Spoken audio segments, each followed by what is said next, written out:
We've reached almost the end of our day. We have our keynote speaker now. I was lucky enough to meet Angelia McFarland, our afternoon keynote speaker, through the kind introduction of one of our marketing advisory board members, Joe Frick, who is here with us today. So thank you, Joe. The minute I spoke with her, I knew that she would be an amazing keynote speaker for us today. Not only does she have the experience and the expertise, but Angelina is possibly one of the kindest, most generous people I've ever met. She really wants to share her passion for ideation, innovation, and really about where technology meets marketing. And she's going to share that today, looking forward. So taking lessons from all these amazing tools we've learned about today and talking about future forward and what that means for us as marketers. Before I turn it over, Angelina, I just want to brag about you for a second. You helped introduce cutting edge products and programs into new markets for leading technology brands, including IBM, Dell Technologies, and Vertiv. You've been an advocate for the future of work over 2 decades, blending excellence in corporate organization with success as a serial entrepreneur and small business owner. Angelia is currently Director of Product Marketing, Programs, and Operations at Dell Technology, where she leads a team of marketing and operations professionals with responsibility for messaging, product launch, digital, events, social, PR, AR, analytics, and budget management.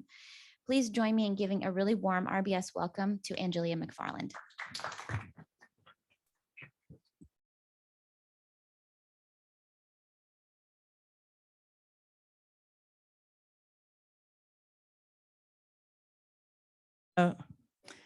I am so very excited to be here. I have been waiting all summer this has been, I started on this speaking engagement thing about 2 years ago.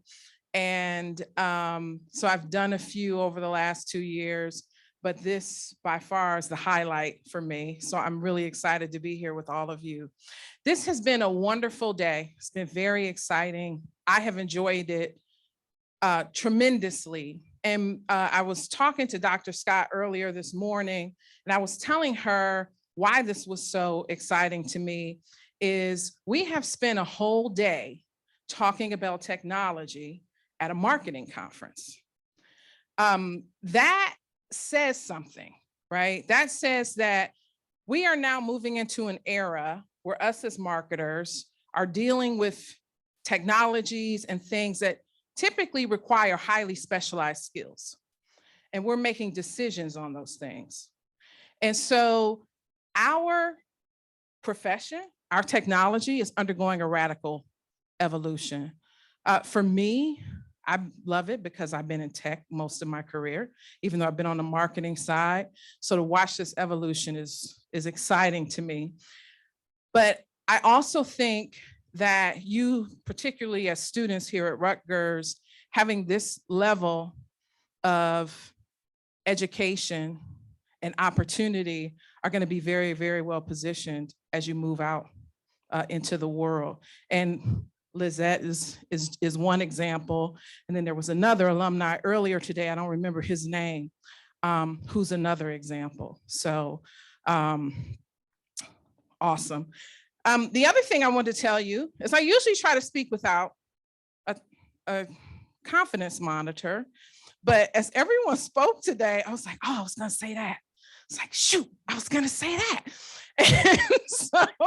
And so as people started talking, I was like in real time, agile marketing. How many have had agile marketing on their classes?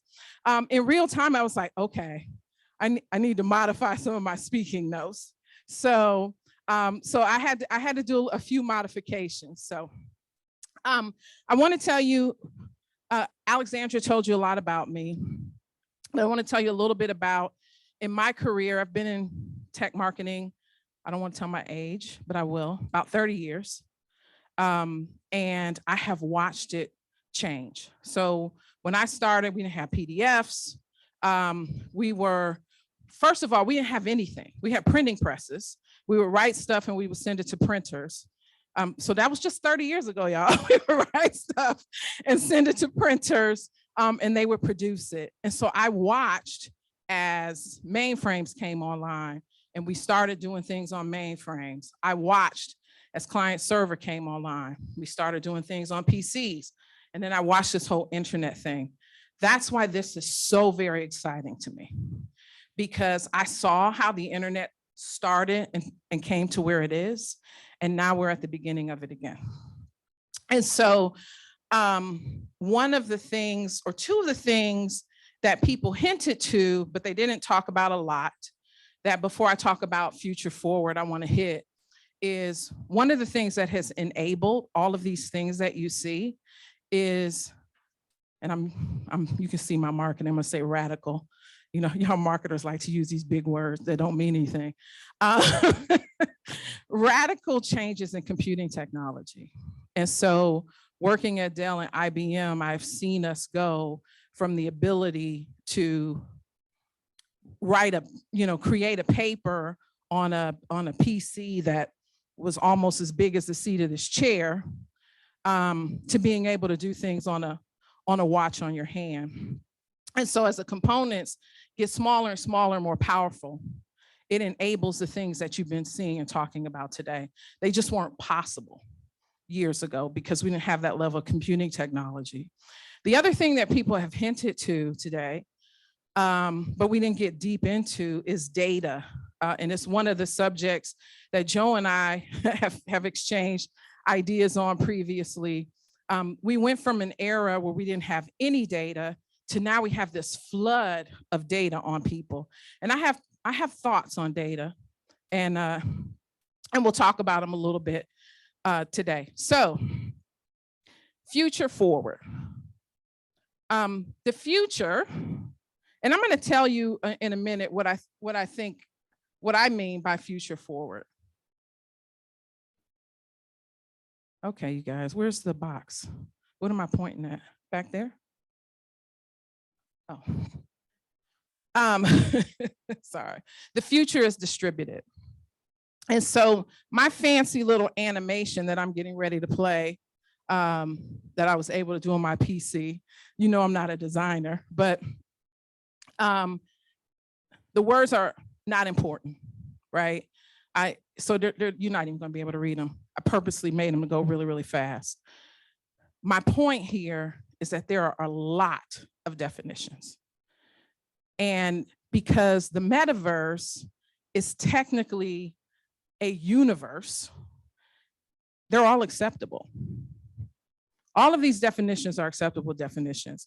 I hear a lot of people say, well, there's really no definition of the metaverse. There are hundreds, and they're all okay, right? And I think because none of us feel like experts, we're not willing to make our definition the definition for whatever it is we're doing right now. So if someone was to ask you, what's your definition of the universe? What would you say? Somebody just shout something out. What would you say if somebody said the current physical universe? What's your definition? Oh, right? Completely different definitions. Would you say that they were both accurate? Yes. Would you say that they both had different perspectives? They're both in different places at this time, and what's important to them is different.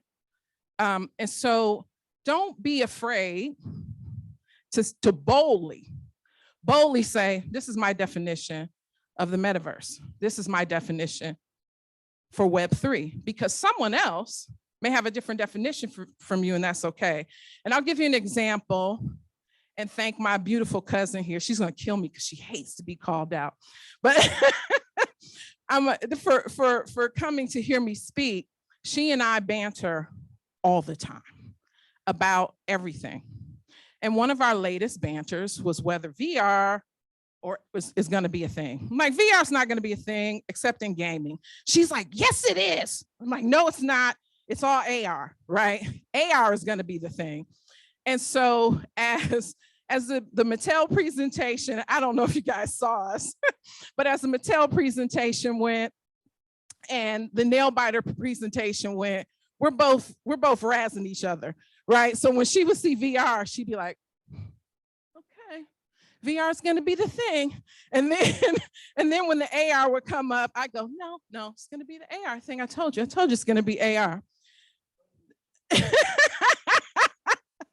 The benefit of being bold and having the conversation is that it refines and both people grow.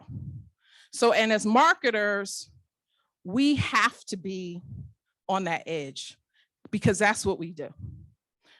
The other piece about the technology, the definitions that you heard today is that most of them were provided by technologists. I have worked with a technologist or two. And there's one thing about them, they are exceptionally brilliant people. I have a tremendous amount of respect for them. I don't know if there's a class in engineering school that tells them that marketing people don't know anything, or or if they just, or if that's just what how engineers are. But I had to learn the technology to be able to understand what they were saying well enough to translate it into regular language. And so I created this term called undistilled brilliance, right? Because I respect them. I can't create a server. I can't write software. I have a tremendous amount of respect for what they do. What they can't do is they can't explain to me why it's important until I use it or until I figure out how to use it, because usually it's new technology and I have to figure out how to use it. And so the benefit of us as marketers and the benefit of these conversations today are that we bring to the table the ability to start understanding what the technologists are saying so that we can then take that information and put it into a definition that other people understand. So in doing that, in putting things into technical things into a context that other people understand, I have found the easiest way is through stories. So I'm going to tell you a couple stories about my 4 favorite metaverse use cases. You've heard a little bit about some of them today. So the first one is patient-controlled medical records. Industry conversation, that's not even technical, but it's real industry, right? If you go to somebody who's at a doctor's office and you say, hey, I'm gonna sell you patient-controlled medical records, right? They're gonna say, what is that? But if you go to them and you say, hey, Mr. Smith, did you have to order your records from this particular doctor to send them to that particular doctor over there? And you let Mr. Smith talk to you, right? I sure did. And this is what happened. And they were incorrect. And I only had half of my records. And then the insurance company said that's not what I needed. Wouldn't it be great, Mr. Smith, if none of those people had your records? If you had them, if you had a set of digital records that you could easily access, you could give them access to whichever record they asked for from your smartphone. Mr. Smith would say, yeah, give me that application right now, right? Give me that capability on my phone right now. We just talked about blockchain. We talked about distributed storage.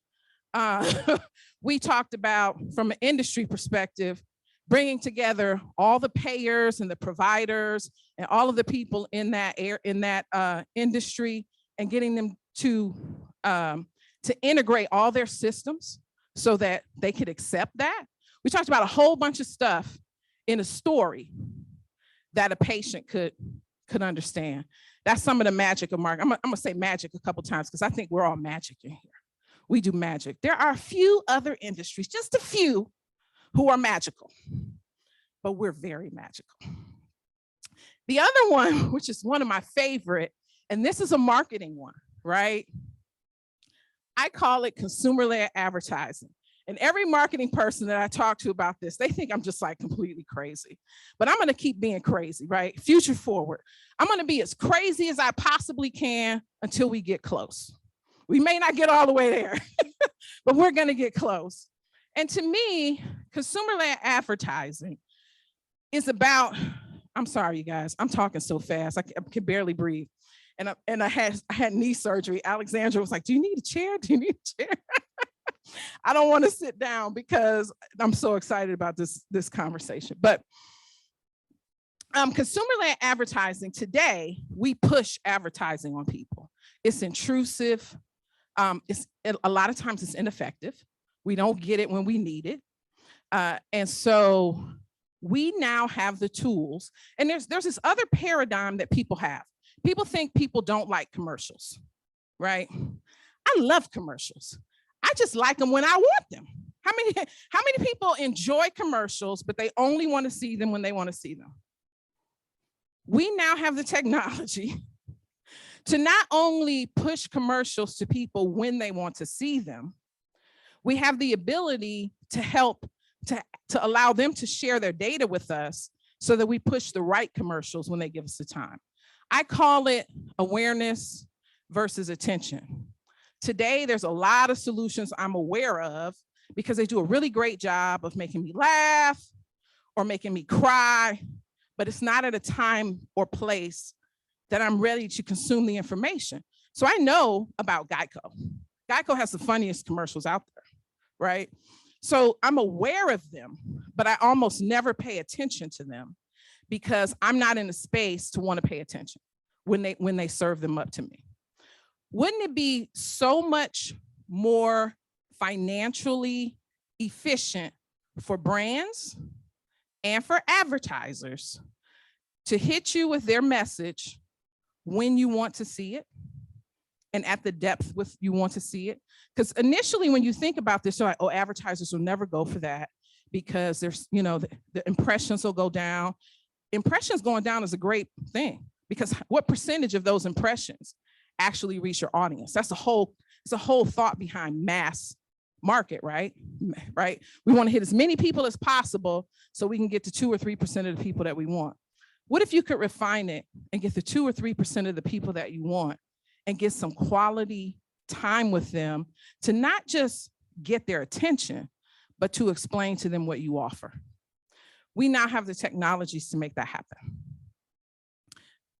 Future of work, as Alexandra talked about in my introduction, has been my favorite one. And I use future of work because that's what everyone else calls it. I don't think it's going to be future of work. And I think CK alluded to this earlier this morning when she did her presentation. I believe it's going to be future of career. And we are going to be responsible for our careers, and our careers won't be tied to one specific employer. How many of you have a side gig? Quite a few people raised their hand. What if your side gig was not a side gig? It was just who you are, right? I work here and here and here and here. And these two are mine. These two, I'm partnering with somebody else. And oh, by the way, I'm looking for another one, right? And your career is no longer going to be based on someone just giving you a job. To me, the important tool, you heard them talking about blockchain earlier. The important tool here is blockchain, because blockchain, a lot of corporations are worried about intellectual property, right? If I can leverage the blockchain to segment the work that I do for one person from the work that I do for another person, and the ownership of those ideas and the royalties aligned with those ideas, it makes future of career a possibility. And then the last one, I'm calling it next generation digital interaction. And I will say that I think MetaMask, everybody know about MetaMask? MetaMask calls itself a wallet. It is so much more than a wallet. It is basically, and I'm going to be bold here, right? Argue with me if you want. It is basically the next browser. It is a Web3 browser. You can access your applications on there. It validates your financial transactions. It is what the browser will be when the browser grows up. And the other piece about MetaMask and that type of technology that I find interesting, that I think it's going to require us to help people get their heads around is, what if we all had our own currencies? What if everybody had their own digital currency? I have Angelia currency. And then I go to Monique and I say, Monique, you're a visual artist. Can you do me a picture? She's like, yes, but I only trade in Monique currency. What's the exchange rate between Monique currency and Angelia currency? All of our currencies will be on some sort of exchange. They'll all have values. Pull out my MetaMask wallet. She'll say, oh, it's 2 to 1. And I look at my wallet and I'm like, well, I have enough Angelia currency to make that, right? To make that transaction. I was like, all right, I got you, I'll pay you. Done. Again, 10, 15, I don't know, 20 years out. Not today, but if we don't entertain as marketers, the magicians of the world, if we don't entertain the things that don't exist today, we won't get there. And I have to tell you, I'm a product marketer. So, you know, product marketers are all about, you all go to school here, so you know what they're about. But I would say, from my perspective, I think that this hacking up that the industry has done of our discipline is some of what has caused other people to be more disrespectful, right? Because when you say marketing, they now have 10 different things in their head. She writes brochures. I'm like, no, I'm a product marketer. Writing brochures is one of the things that I do, right? But there are a whole bunch of other things that I have to do to be able to create that brochure. She does websites, right?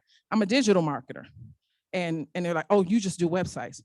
Well, yes, I can create a website for you, but there's a whole bunch of other things I need to do to figure out what to put on that website to make sure it is effective, right? And I think that breaking our titles up, which I don't think was any one person, right? It was just a kind of an industry thing. It just kind of happened. But I think that leads to some of the technical folks feeling like, you know, they can put us in boxes and that we don't necessarily know what it is they do. But I would say, so these are 4 of my favorite use cases that I love to talk about all the time. And why I think they're important is because I think as marketers, we should all have 1 or 2 of these in our back pocket. Anytime anybody comes to us and says, and we have a conversation, we should have 1 or 2 use cases in our back pocket to just riff off of and start talking about. And each time we talk, by the way, when I first started talking about these 4, I didn't talk about them the way I talked about them today. If you don't riff off of them, if you don't, you know, use other people to help you define and refine them, you will never get there. And the metaverse, Web3, whatever title you want to give it, it will get to where it's going to get when we make it real for everyone else. The technologists won't do it. The artists are getting close, but artists are a very insular community, right? Like, you know, they're kind of like technologists in that they're like they push people who aren't artists out of their circle. I know, don't punch me, Mo. They push people who aren't artists out of their circle, but within their community, they're starting to do it. I think globally, it's going to take marketers to make that happen. So I just want to hit a few things that I think we can do to be future forward. I talked about future forward earlier, so I told you I would define what I meant by it. This is my definition. You can have your own definition, and that's okay. We talked about definitions earlier. My definition of future forward, and I'll tell you that by telling you what it's not. We tend to do things that are historically consistent. This is what we did. We launched a product last week. We created 4 brochures. We did a webinar, and then we pulled out the CEO, and we tried him in front of a bunch of customers, and we sold X amount of dollars of stuff. Let's do that again.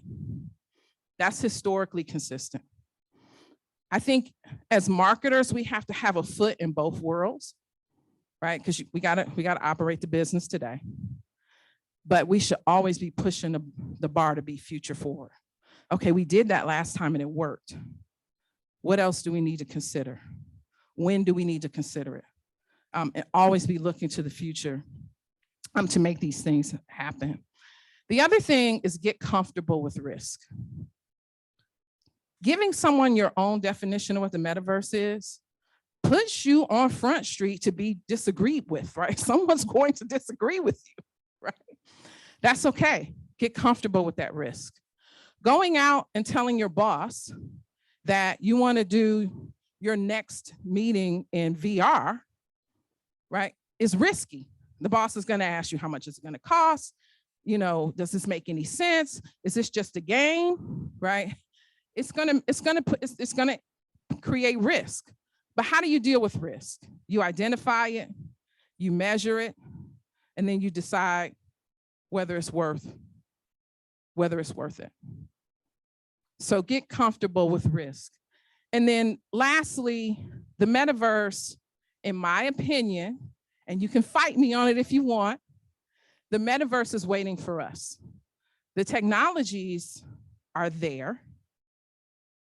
It needs the magic in this room and in New Brunswick and on the Zoom call to make it real for the people who doesn't make any sense to. And so I'll end by and you can read this one if you like. I'll end by showing you my definition of the metaverse. And I'll talk a little bit. There was a comment earlier today. I can't remember his name. I thought I wrote it down. But a gentleman said to make sure that you were building a brand, building an online brand. This was something that I did, I believe it was in March when this conversation was going around. And I said, I don't like any of these definitions of the metaverse. I'm gonna write my own. Wrote my own, put it on LinkedIn. I would love for LinkedIn, another idea.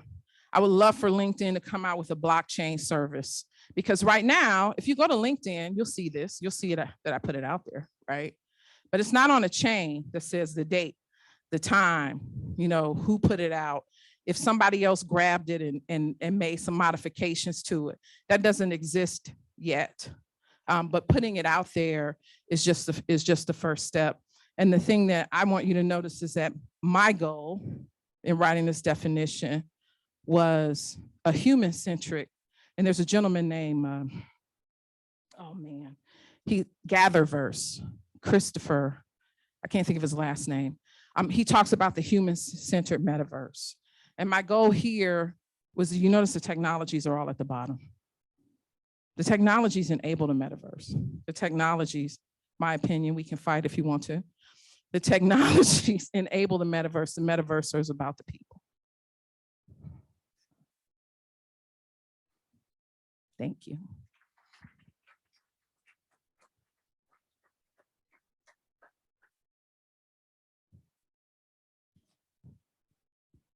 We have time for a few questions, if there's any questions for Angelia. Okay, we have a question over here.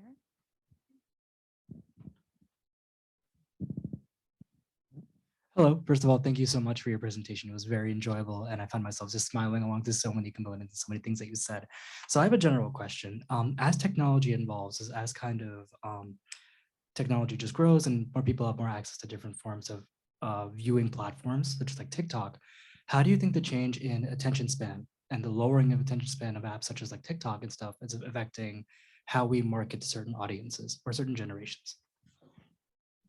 Oh, wow, that's a really, really good question. I was thinking the other day how, as humans in this era, we've learned to filter, right? You know, when you're looking at TikTok, you just filter, and you can scroll through 50 videos, and then boom, that's the one I want. Mm-hmm. We've learned how to filter. That is one. I'll be honest with you. I think it's a very important one. That's not necessarily my area of marketing. I don't have an opinion on it, mm-hmm. but I see it as a problem. Mm-hmm. And I think to your point, mm-hmm. it is definitely a problem in social. But because we've learned that filtering, it's a problem in everything. Right, because you mentioned, I think earlier, it was, I want to see commercials. I like the idea of commercials, but at my convenience when I want to. And my mind immediately went to the Super Bowl. Because Yes. everyone loves to see those commercials. Everyone likes to meme out of them. And I think it's something that's really powerful, which is why it sells for so much. So I guess kind of tying into that point, I guess TikTok is everywhere. I mean, it's all self-adapting and everyone jokes about the algorithm. So I kind of just wanted to pose that question. See how Yeah, no, it's a great question. And that's not one of my use cases, but I might add it. I'm gonna start work. See, that's how it works, you guys. So now that's a use case that I'll begin to think about. And the next time I see you, I will have an answer. I look forward to it.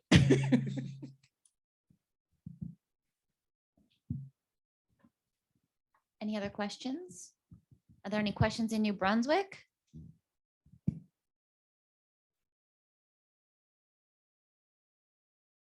No? Okay. Thank you all so much for having me. This was really the highlight of my year. Thank you, Alexandra, Joe. Thank you.